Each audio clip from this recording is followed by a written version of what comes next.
on the phone, I have a legend that is Tom Green. Hello there. How are you, Simon? I am very good. How are you? So I'm so well. So nice to talk to you. It's great to be here in the UK. I'm in London right now, kicking off my first tour of England, and I'm very excited about it. I've not been to Bournemouth before. I'm going to be coming there for the very first time to perform this week, next week, something next week. like that. And it's exciting. I'm going to Ireland first. I fly to Dublin first tomorrow, and I do a few shows over there, and then back into England. And this is going to be awesome. Daddy, would you like some sausage? Yes, we would. Daddy, would you like some sausage? Yes, I would. I do think I need to start with a thank you, because a lot of people thank Simon Pegg for giving them the best and easiest fancy dress costume, but I think you actually deserve the credit for that, because I once went out as the Backwards Man. The backwards man. I can walk backwards fast as you can. Absolutely, yeah. You know, Freddy Got Fingered has got this hilarious resurgence that's happening. It's just been incredible. And now I go everywhere in the world I go, people know the movie. And it's been really exciting because when the movie came out, you know, people didn't necessarily give it the best reviews, and it was sort of looked upon as like it was some sort of a failure or something like that. I was supposed to feel bad about myself because people thought the movie was too weird or something. But now here we are 15 years later, and it's just amazing. You know, I just performed in Amsterdam. I was performing in Tel Aviv, Israel last week. It's just been incredible meeting fans of the movie and of my shows all over the world. I'm having so much fun. I know. That was one of my childhood films I grew up with. I absolutely loved it. You've kind of come full circle in your career, because you started off in stand-up comedy when you were 15, and then you kind of went away and you've done loads of other things, some amazing things with MTV, you know, the Tom Green Show and everything like that, and now you kind of come back to stand-up comedy.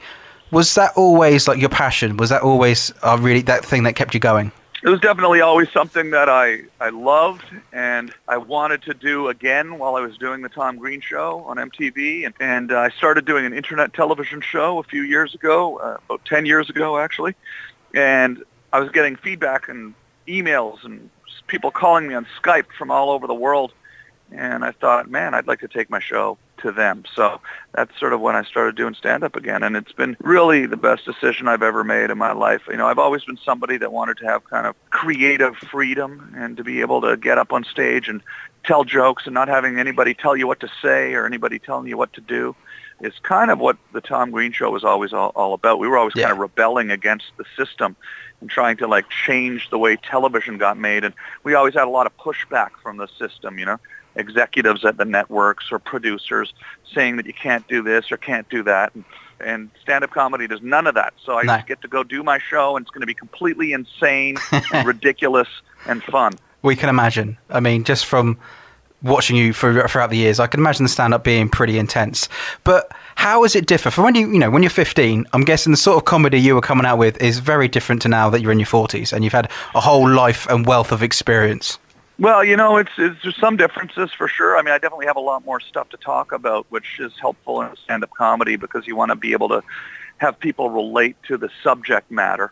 But, you know, I'm still trying to keep that same sort of absurdity in it that, you know, was very much present when I was younger and is still present. You know, I want to make the show weird and ridiculous and fun, but I do have some serious subjects that I cover. I am a cancer survivor. You know, I that has changed me. Yeah. You know, it makes you look at the world through a different lens, and you know, I think I put a lot of that into my stand-up, that perspective. It's easier doing stand-up comedy when you're 45 years old than it was when you were 15, for sure. Yeah.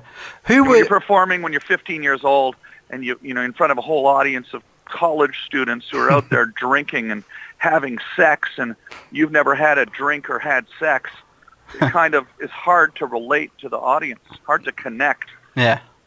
When you were first starting out, who was kind of like your comedy idols? Like when you were first going and thinking, this guy is amazing, sort of thing? Well, I think when I was a teenager, you know, it was the first time I really started seeing comedy and thinking, wow, I want to do that, you know, maybe a little before.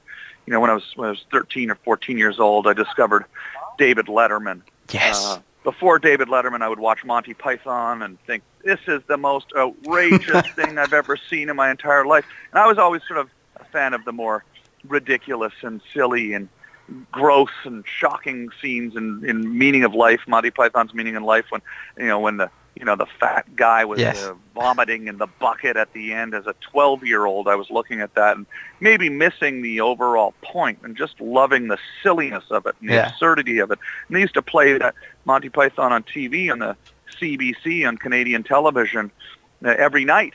So this was mainstream stuff. This wasn't like growing up in America where it was, this was on television every night where I grew up as a kid. So, and then David Letterman, of course, was what made me want to get into doing talk shows and going out on the street with a video camera and things like that.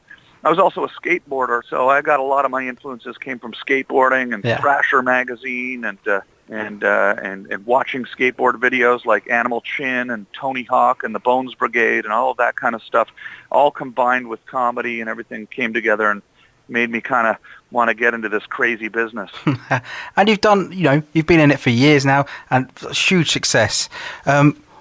What is your if you could pick one highlight from everything you've done? What would be the one thing you're like, yes, that is the thing I'm most proud, not even proud of, but just had the most fun doing? Well, it's interesting. I've gotten to do some things that are just, I can't even believe that I got to do them. Sometimes it seems sort of almost like a dream that I got to, host Saturday Night Live, or that I got to host a David Letterman show, or that I got to make my own movie, or do, won the cover of Rolling Stone magazine. I sometimes think to myself, wow, that actually happened. That's unbelievable. That was a thing. I got to say, the thing that I'm really the most proud of is the fact that I've been able to keep doing what I love to do, and that, this stand-up comedy tour that I'm on, I'm performing every night all around America. I'm performing all over Canada and Australia and now in England, and I just performed in Israel for the first time, and I'm up on stage, and I get to keep doing what I love to do, and that, I think, is what really I'm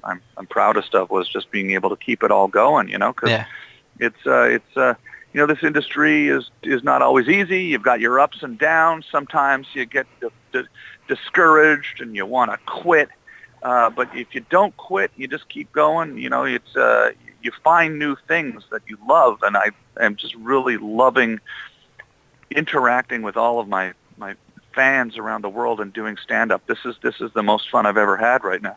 This is awesome. Thank you so much for your time, because I know your very, very tight schedule. So thank you so much for your time, Tom Green, and we'll catch you in Bournemouth next Wednesday, the 7th of June, for your stand-up tour. I can't believe I'm coming to Bournemouth. I can't believe it. And by the way, I'm on Instagram, and TomGreen.com just relaunched for mobile. So go watch some of the crazy videos on there from the old show, and I'm looking forward to seeing you. Awesome. Thank you very much. We'll see you soon. All right. Cheers. Cheers. Mate. Bye. Bye. Bye.